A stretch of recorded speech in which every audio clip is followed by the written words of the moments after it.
I know I'll get a bunch of questions about it. Don't plan on naming a starting quarterback here this week. We'll see how the week plays out and see where we are when we get to Saturday. Guys have done well, practiced well today, so we'll see how it goes. We'll see you Saturday at 6:30. Hard to say until we, I think, see how it plays out. I mean, some of that's a little bit of kind of foreshadowing and trying to understand how it's going to play out. I mean, I think the team does have high expectations, and I think we're learning more and more to try to zero in on our own and not worried too much about the outside. I think our team's doing a better job of that as we go forward. I think for our team, though, and I think, you look at college football this day and age with rosters turning over so much, and this is maybe not as specific to just Caleb or just a quarterback position, but like you better have true freshmen ready to play. I mean, it's just the nature of it. With rosters turning over more, you're bringing in more new people than ever before, and if your new people aren't ready to contribute, I mean, you're going to be behind. And so it's really.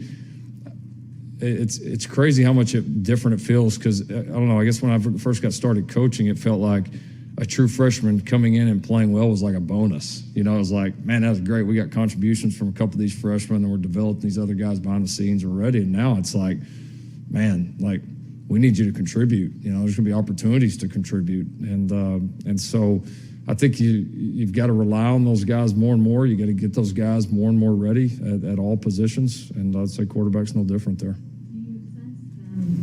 Being able to step into that more readily now than they would have, say, 5 years ago? I do, just because I think it's been done more. You referenced, Trevor, and I mean, there's been true freshmen all over positions make big plays for big teams going down the stretch and championship teams and all that. So I think it's just become more the norm. It's a little bit more of the expectation level. It's also some of the flip side of probably why you see so many transfers, kind of the good and bad of it, because everybody does want to come in to play, and a lot of people see freshmen playing here, freshmen playing there. But yeah, I think the mentality of the kids is much different. More guys come in, really wanting to play, and it's like I said, there's good and bad to both. He did a good job handling it. It's one game. He did a lot of good. There's things you got to catch all the snaps. I mean, there's some things he did well where he looked like a freshman, and some, or some things he didn't do well where he looked like a freshman. Some things that he did well, obviously, to make some of those plays. So I mean, I think it was certainly positive.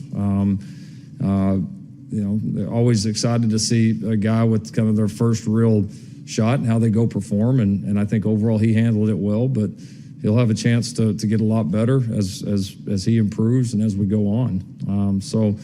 We had a lot of young guys come in there and handle it well. So I definitely don't want to minimize it, but I mean, it was, we got a long way to go here, and he needs to build on it and keep improving like everybody else. Yeah.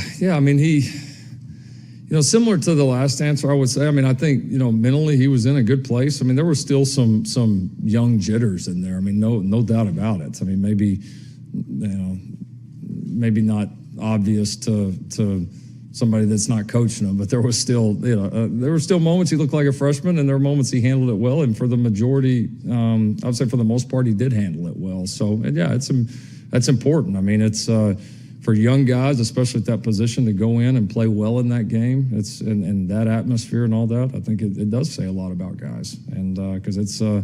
The atmospheres don't get much better than that. So, no, it does. I think any time you can get these young guys on the field, give them a chance to play, and they do well, you're going to gain confidence in them as a coach, and they're going to gain more confidence as a player.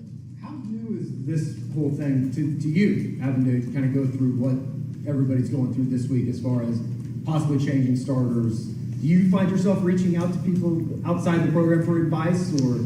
No, because I mean, like for me, I got 22 other positions or 21 other positions offensively and defensively. Got all these guys wanting to play on special teams. I mean, I deal with this all the time. I know I haven't always been the quarterback. I get that. And are there some small differences because it's a quarterback? Sure there is. I'm not going to sit up here and say there's not. But, I'm not saying I'm perfect with it, but this is not the first conversations like these I've had in my career. So there's a lot I can draw back on. And again, what makes my job easier is I've got two good players. and I got two really good kids that are committed to the team. And that's what makes this. If I didn't have that, if I had selfish guys, if I had guys who weren't committed to the team or guys that weren't very good players, it wouldn't be very much fun. I mean, there's no easy way around that, but fortunately, I got two good ones. He's doing, considering the circumstances, he's doing well. It's not easy for a young guy. I mean, it's, this guy gets painted a different way publicly than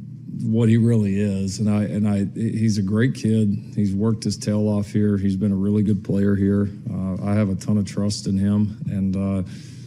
So he's doing well. It's not easy. I mean, it's not easy competing at the level we do and being on kind of the stage and platform. And it's great when things are going good, but it also can make it tougher when something doesn't go your way. And but no, I think he's handled it well. We've had some good talks. I gave him the day off yesterday. I told him, get out of here, don't come up here. We had a good talk, and I wanted him just to refresh, recharge, and come back re-energized and ready to go today. And he came back today and had a great practice, just like I expected he would. Was bouncing around the practice field. So he's a great kid. He's working hard. Again, I have a ton of trust in him, and it's not. Everybody thinks they want this, but it's not easy. And it's what's good for me is I can the history with some of the guys that I've been lucky enough to coach here. They've all had those types of moments, and not one of them that had just the, nice, smooth, rosy ride to where they are now. It's there's always bumps in the road. There's always challenges, and you've got to find ways to overcome them, and you got to rely on your support systems to do that. And Spencer's going to do that, and he's going to be just fine. He's too good a player to not be very good as this thing goes on. Yeah, no, honestly. I mean, couldn't be further from the truth. I mean, he's, again, for somebody, I'm not saying you personally, but for people that have not been in that arena, what the intestinal fortitude it took for that guy to go back in that game the other day, when we put him in that moment, it's hard to explain. And as a coach, you don't put a guy in there if you're worried that, well, he's selfish and he didn't go back in the game and he's not mentally locked in and he's not ready to help the team. I mean, that's the most important single play of the game. So, I don't know that in one answer I could give you a synopsis of this guy, who he is with this team, who he is behind closed doors. I tell you, what he's going through is not easy. He's been a tremendous teammate the entire way through. He's done well here academically. He's done well here off the field. He was maybe the youngest player, I think, since I've been here to be named a team captain by his teammates here.